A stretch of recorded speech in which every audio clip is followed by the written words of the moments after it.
आज हम लोग कक्षा 12 के लिए अध्याय 3 से पढ़ेंगे बिंदु आवेश के कारण किसी बिंदु पर वैद्युत विभव, यानी बिंदु आवेश के कारण किसी बिंदु पर वैद्युत विभव आज हम पढ़ेंगे। तो अभी देखिए इसमें क्या है, हमें किसी बिंदु पर मानना है, न तो अच्छी स्थिति में और न ही निरक्षीय स्थिति में, यानी कि हमको किसी बिंदु पर जाकर के वैद्युत क्षेत्र की तीव्रता यानी वैद्युत विभव को ज्ञात करना है।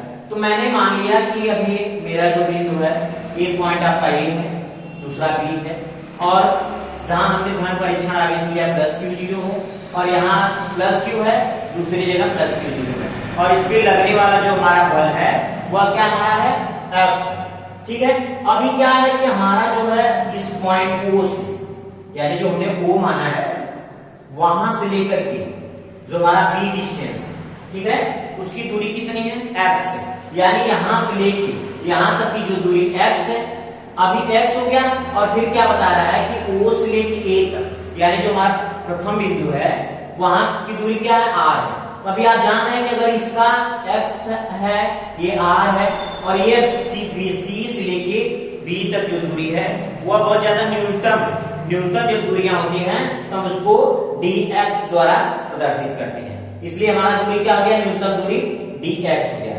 तो वही चीज हमने लिखा है, यही आपको लिखना भी है इस फिगर के बारे में।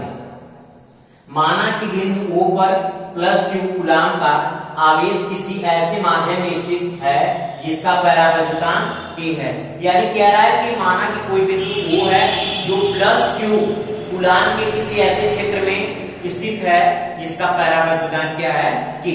ठीक है, फिर क्या कह रहा है, कूलाम के नियम से, यानी कूलाम के नियमानुसार प्लस क्यू आवेश के कारण परीक्षण आवेश, यानी कि कूलाम के नियम के अनुसार प्लस क्यू के कारण जो प्लस क्यू 0 पर लगने वाला बल, यानी कि इस प्लस क्यू के कारण इस पर, यानी कि इस प्लस क्यू 0 पर लगने वाला बल क्या होगा। तो बल क्या होता है, अभी हमने कूलाम के नियमानुसार F equal to 1/4 pi epsilon 0 के Q1 Q2 बटे R स्क्वायर होता था। ठीक है, तो लेकिन हमने क्या है, यही हमारा होता था ना कि F equal to 1/4 pi epsilon 0 Q1 Q2 बटे R स्क्वायर, यही होता था हमारा। लेकिन हमारा यहाँ क्या है कि अभी तो हमने दूरी यहाँ का क्या मान लिया है, Q0 मान लिया है, यानी हमने वहां Q1 Q2 मानते थे और यहाँ हमने Q0 मान लिया है, इसलिए हमने Q0 लिख दिया। वहां दूरी हमारे क्या मानते थे हम, R स्क्वायर, यहाँ हमने x माना है, x स्क्वायर हो गया। यही क्या हो गया, बल बराबर 1/4 पाई एप्सिलॉन 0 के Q0 बटे R square, sorry x square Newton. अब देखिए क्या कह रहा है कि परीक्षण आवेश प्लस Q0 को बल F के विरुद्ध बिंदु B से बिंदु C तक लाने में किया गया कार्य, यानी अभी क्या कह रहा है, A से अभी B हो गया, कह रहा है B से C तक लाने में इस परीक्षण आवेश के विरुद्ध किया गया कार्य कितना होगा। तो कार्य बराबर क्या होता है, बल गुणे बल की दिशा में विस्थापन, यही होता है, बल गुणे बल की दिशा में विस्थापन। तो कार्य बराबर वैद्युत बल कार्य कर रहा है, तो हमने क्या लिख दिया यहाँ, वैद्युत बल, यानी यह भी बल ही है और वहां हमें विस्थापन दूरी के बराबर है, इसमें क्या है, दूरी तय कर रहा है।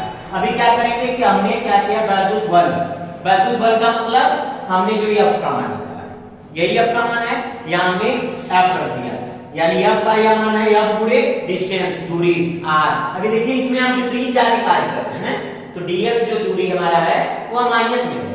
ठीक है, क्यों, क्योंकि हमें विपरीत दिशा में बल कार्य कर रहा है, इसलिए हमने माइनस dx, यानी F का मान है, बल F का मान लिया है, दूरी x का मान। ठीक है, अभी क्या हो गया कि हमने सीधा इसको लिख लिया, यह वाला माइनस टर्म अगले नेक्स्ट टर्म में कुछ नहीं किया गया है, यह माइनस इसको पहले लिख दिया गया है, बाकी टर्म इसके बाद लिख दिया गया। ठीक है, फिर क्या कह रहा है, परीक्षण आवेश प्लस Q0 को अनंत से बिंदु A तक लाने में किया गया कार्य।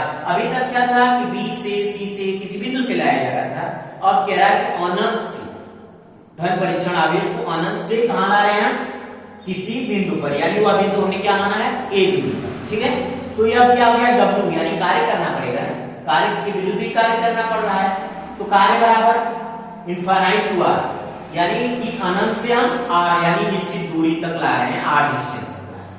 ठीक है, 1/4 पाई एप्सिलॉन 0 के Q0 dx हमारा होगा। अब हम क्या करेंगे कि इसमें dx हो गया, तो अब हमने क्या किया, सब कॉमन कर लिया। देखिए अभी हमारा क्या हो गया 1/4 pi epsilon 0 k q q0 यह हो गया। अभी dx है और इसमें देखिए सवाल छूट गया था हमारा x स्क्वायर यहां से, तो यहां हम लिख देंगे बट्टे में x स्क्वायर। हमारा क्या हो गया बट्टे में x स्क्वायर। तो ये हमने क्या किया है, यह कॉमन कर लिया। अब इसका हम क्या करेंगे, समाकलन करेंगे। समाकलन करेंगे यानी कि x बटे r हो जाएगा और अपर लिमिट लोअर लिमिट का मान रखेंगे। ठीक है, अब क्या होता है upper limit minus lower limit. अभी हमने या तो सेम टू सेम मान लिया क्योंकि कांस्टेंट टर्म था और अपर लिमिट में से हमने लोअर लिमिट को घटा दिया। जब इनफाइनाइट मान होता है तो इनफाइनाइट मान को हम ज्ञात नहीं कर सकते, यानी अनंत जब होता है इनफाइनाइट का मान कितना हो जाता है हमारा 0 के बराबर हो जाता है। तभी जब यह मान हमारा 0 हो गया तो उसी से इतना हमारा बचेगा। तभी क्या हो गया w equal to 1/4 pi epsilon 0 k q q0 1/r जो यहां हमने लिखा है।